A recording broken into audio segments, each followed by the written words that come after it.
Bon les gars, je pense que je suis obligé de faire cette vidéo. J'ai été le premier à tomber sur Eto'o ces derniers jours par rapport à son comportement envers Marc Brice, le sélectionneur belge du Cameroun. J'ai été le premier à le critiquer par rapport à ça, à dire qu'il va beaucoup trop loin et tout ça.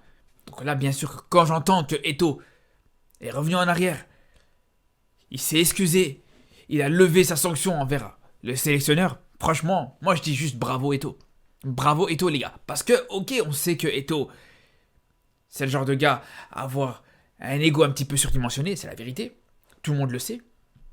Mais d'un autre côté, voilà, là il montre quand même que ce qui prime, c'est le drapeau. Ce qui prime, c'est la nation. Ce qui prime, c'est le Cameroun. Il y en a beaucoup qui ont du mal à comprendre un petit peu cette distinction.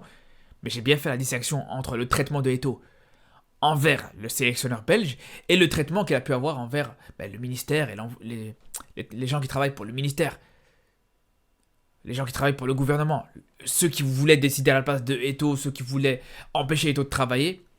Bien sûr que là, j'ai tout à fait pu comprendre justement le comportement d'Eto'o et l'animosité d'Eto'o envers eux. Par contre, ce que je vous dis, ce que j'ai pas compris depuis le début, c'est son traitement envers le sélectionneur qui, pour le coup, il est juste là. C'est juste une victime dans l'histoire comme pour Eto'o. Et qui en peut absolument rien de toute cette histoire et cette guerre entre la fédération et le gouvernement. Donc c'est pour ça que je vous le dis, je vous redis. Quand t'as Eto'o qui s'en prend au gars du gouvernement pour lui dire ouais, ici t'es pas chez toi, ici t'es à la fédération, c'est moi qui décide, c'est moi le patron à la fédération, il y a aucun problème, il a tout à fait raison, Eto'o, par rapport à ça. Par contre, quand Eto'o il manque un petit peu de respect au sélectionneur, qu'il le prend un petit peu de haut, qu'il lui dit ne me touche pas alors que voilà, il a rien fait de mal, il a juste fait une tape amicale sur l'épaule. Quand il s'énerve un petit peu sur le sélectionneur parce que le sélectionneur il lui dit ouais voilà c'est moi qui décide quel joueur je convoque, quel joueur je sélectionne, quel joueur je sélectionne pas, et que Eto'o s'énerve sur lui par rapport à ça, là je vous dis, là Eto'o il est parti beaucoup trop loin. Et il y en a beaucoup qui m'ont dit justement non mais tu dis n'importe quoi, Eto'o il a raison, mais regardez, la preuve que non les gars, la preuve que non, à partir du moment où Eto'o lui-même il s'est rendu compte qu'il est parti trop loin, à partir du moment où lui-même il s'est rendu compte que il devait s'excuser par rapport à ça, mais ça prouve clairement que son comportement envers, encore une fois, le sélectionneur, il n'était pas approprié.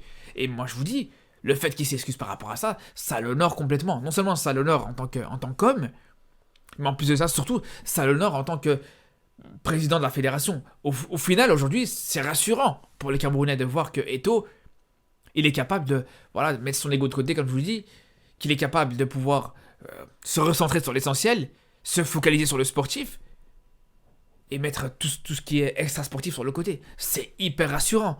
Parce que je vous dis, quand je voyais cette situation depuis le début, quand on a vu tout ce qui s'est passé, moi j'étais le premier à être inquiet par rapport à la situation de cette sélection camerounaise, les gars.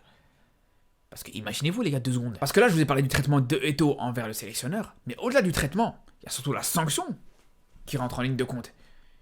Donc c'est pour ça que je vous dis, imaginez-vous 2 secondes. Le sélectionneur, il arrive. Ça fait 2 mois qu'il est là, ça fait déjà pas beaucoup de temps qu'il est là, mais voilà, le peu de temps qu'il est là, il a commencé un petit peu à travailler, à préparer les premiers matchs, justement, qu'il pourra diriger, qu'il pourra entraîner.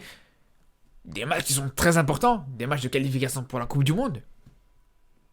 Et le mec, il a même pas le temps de faire son premier match que il se fait déjà suspendre. Mais c'est sûr et certain que tu courais droit vers la catastrophe. Tu courais droit vers la catastrophe. Mais vous imaginez les gars ou pas? On va mettre ça un petit peu à l'échelle européenne. T'es là, t'arrives, t'as Hansi Flick qui arrive par exemple au Barça. Le mec pendant 2 mois il prépare son premier match de Ligue des Champions, il te met en place une équipe pour ça et tout. Et pour son premier match de Ligue des Champions, il se fait suspendre. Il n'a pas le droit d'entraîner le Barça pour ce premier match, d'être sur le banc pour diriger cette équipe du Barça pour le premier match. Mais c'est sûr et certain que là, tu sais très bien que ça aurait été vraiment un gros problème pour le Barça. Mais là, c'est exactement la même chose. Eto'o, il se serait clairement tiré une balle dans le pied en suspendant son entraîneur. Parce que non seulement t'en as besoin aujourd'hui, c'est la personne la plus à même à préparer ce match et à coacher cette équipe du Cameroun sur ces matchs-là de qualification pour la Coupe du Monde, ça c'est une première chose. Mais surtout, le combat il est même pas là, le combat il est pas contre lui encore une fois. Et je vous le dis, je vous le redis, le sélectionneur belge, Marc Brice, le mec il arrive, il a absolument rien demandé à personne. On lui fait une proposition justement d'entraîner cette équipe du Cameroun, lui il accepte. Juste derrière, voilà, le problème entre le gouvernement et la fédération, ça ne le regarde absolument pas. Après, ouais, voilà, il y en a beaucoup qui reprochent justement à ce coach de plus obéir aux ordres du gouvernement que de la fédération. Là aussi, tu peux pas lui en vouloir. Tu peux pas lui en vouloir à partir du moment où tu sais que T'as le gouvernement et la fédération qui sont... De un, c'est le gouvernement qui te ramène, c'est le gouvernement qui te propose un contrat pour entraîner cette équipe du Cameroun. Ça, c'est une première chose. Et de deux, on sait très bien que, voilà, entre un gouvernement et une fédération, on sait qui est le plus haut dans la hiérarchie. Donc, on ne peut pas lui en vouloir aujourd'hui d'écouter le responsable hiérarchique supérieur. Bon, après, c'est vrai que c'est pas normal, encore une fois, que les deux soient en conflit, que les deux soient pas d'accord et tout ça. Parce qu'en général, voilà, dans ce genre de situation, normalement un sélectionneur, un gars qui entraîne une équipe nationale, il a même pas affaire au gouvernement, il a même pas affaire au ministre des Sports, ni rien du tout. Normalement, il a juste affaire au président de la fédération. Mais à partir du moment où, comme je vous dis, voilà, t'as le gouvernement qui va directement engager cet entraîneur-là, qui va directement lui donner des ordres à lui sans passer par la fédération, voilà, encore une fois, lui, il en peut absolument rien, ce coach belge, il faut le comprendre une fois pour toutes. Mais après, voilà, aujourd'hui, ce qui est le plus important, c'est qu'apparemment, Eto'o, il l'a très bien compris. Et c'est pour ça que je vous dis, les gars, c'est tout à fait respectable par rapport à ça. Le fait qu'il était capable de comprendre son erreur, ses excès, et qu'il a même été non seulement jusqu'à retirer la sanction, mais surtout de s'excuser publiquement, les gars, je vous dis, franchement, c'est très fort. C'est vraiment très très fort de la part d'Eto'o. Et comme je vous dis, voilà, au moins, c'est un point positif. Et au final, je trouve que, même si l'histoire, elle n'est pas complètement réglée, bien sûr qu'elle n'est pas complètement réglée, cette histoire, et le conflit entre la fédération et le gouvernement, il est encore d'actualité. Mais même si c'est pas complètement réglé, mais au moins, ça peut permettre justement au coach de travailler. Après, pour ce qui est du reste, pour ce qui est de l'aspect extra-sportif, pour ce qui est de ce conflit justement entre gouvernement et fédération, ça va se gérer en coulisses. Je veux dire, le peuple camerounais n'a pas besoin de savoir, nous on n'a pas besoin de savoir en tant qu'amateurs du football africain, on n'a pas besoin de savoir ça non plus. Et tout ce qui nous intéresse, et tout ce qui intéresse le peuple camerounais surtout, et les supporters de cette équipe du Cameroun, c'est l'aspect sportif, les résultats, et voir cette équipe nationale du Cameroun performer, les gars, c'est aussi simple que ça. Après, j'espère aussi que Eto'o s'est remis en question jusqu'au bout, par rapport à cette histoire-là, parce que quand même, on sait quelque chose par rapport à Eto'o depuis le début, depuis qu'il est président de la fédération, c'est que souvent, très souvent, pour pas dire tout le temps, en fait ça a été lui qui a pris les décisions à la place de Rigobert Song, on le sait, on l'a compris très rapidement, mais au-delà de ça, voilà, il a clairement reconnu publiquement en fait dans cette vidéo, dans la vidéo qui a tourné justement où il y a cette altération avec le coach belge, il a dit publiquement que c'était lui qui allait prendre les décisions, que c'est lui qui allait faire les choix par rapport à cette équipe nationale du Cameroun.